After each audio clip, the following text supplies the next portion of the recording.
तो जैसा कि हम सब देख रहे हैं कि रोमन रेंस और जेकब फाटू के बीच की लड़ाई धीरे धीरे बढ़ती जा रही है और अब ये लड़ाई सिर्फ रोमन रेंस और जेकब फाटू के बीच में नहीं बल्कि पूरी समोन फैमिली के बीच में होने वाली है, क्योंकि अब रोमन रेंस क्रिएट करने वाले एक नई ब्लड लाइन को जेकब फाटू को सबक सिखाने के लिए। क्या होगा रोमन रेंस और जेकब फाटू के बीच में और इनका दूसरा मैच कब और कहां होगा, ये सारी बातें मैं आप लोगों को जरूर बताऊंगा, तो इस वीडियो को आगे तक देखते रहिएगा। सबसे पहले मैं आप लोगों को बताता हूं कि जेकब फाटू और रोमन रेंस का मैच कब होगा। WWE के next pay per view clash at Italy में, और ये देगा 1 जून को। और इसे हम लोग कहां देख सकते हैं, तो इसे हम लोग सिर्फ और सिर्फ नेटफ्लिक्स में देख सकते हैं। लेकिन अगर आप लोगों के पास नेटफ्लिक्स नहीं है तो टेंशन लेने की थोड़ी भी बात नहीं है। मैं अपने चैनल पे WWE का लाइव अपडेट देता हूं, तो अगर आपने मेरे चैनल को अभी तक सब्सक्राइब नहीं किया तो मेरे चैनल को सब्सक्राइब करके बेल आइकन को दबा दीजिए ताकि आपसे क्लैश एट इटली का कोई भी अपडेट मिस ना हो पाए। तो आइए दोस्तों, अब करते हैं इस वीडियो को शुरू और जानते हैं कि क्या होगा जब रोमन रेंस और जेकब फाटू एक बार फिर से टकराएंगे। जब पहली बार रोमन रेंस और जेकब फाटू का मैच अनाउंस हुआ तो WWE फैंस को या किसी को भी ऐसा नहीं लगा था कि ये मैच इतना बड़ा हो जाएगा, ये दुश्मनी इतनी बड़ी हो जाएगी। जब WWE को इस बात का एहसास हुआ कि जेकब फाटू और रोमन रेंस की दुश्मनी बड़ी होती जा रही है, तब उसने जेकब फाटू को पुश देना शुरू कर दिया। जेकब फाटू को यह दिखाया जा रहा है कि वो एक अनस्टॉपेबल मॉन्स्टर है, उन्हें कोई नहीं रोक सकता। 1 2 3 4 5 सुपरस्टार भी उन्हें रोक नहीं सकता। उन्हें जो करना है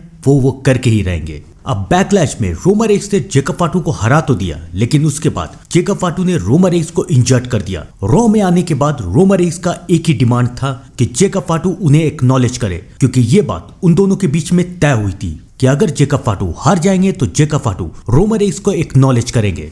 जे और जिमी ने भी रोमन रेंस और जेकब फाटू को समझाने की कोशिश की। जिमी ने रोमन रेंस को समझाया कि जेकब फाटू तुम्हें कभी एक्नॉलेज नहीं करेगा, छोड़ दो उसे। जे ने भी जेकब फाटू को समझाया कि रोमन रेंस को एक्नॉलेज कर लो, दिमाग का इस्तेमाल करो, रोमन रेंस की ब्लड लाइन का हिस्सा बन जाओ। लेकिन जेकब फाटू ने उनकी बात नहीं मानी। सबसे पहले जेकब फाटू ने जे के ऊपर अटैक किया, रिंग में जाने से पहले जिमी के ऊपर अटैक किया, और फिर आखिरी में ब्रॉल हुआ रोमन रेंस और जेकब फाटू का। इस ब्रॉल में सबको ये दिखना था कि क्या tribal chief Roman Reigns Jacob फाटू से इतने हफ्तों का बदला ले पाएंगे या नहीं, बैकलैश का बदला ले पाएंगे या नहीं। दोनों के बीच में ब्रॉल शुरू हुआ और इस ब्रॉल में रोमन रेंस ने जेकब फाटू को सुपरमैन पंच मारा। उसके बाद उन्हें चेयर्स से मारना शुरू कर दिया। सबको लगा कि ये ब्रॉल तो रोमन रेंस ही जीतेंगे, लेकिन हुआ उसका उल्टा।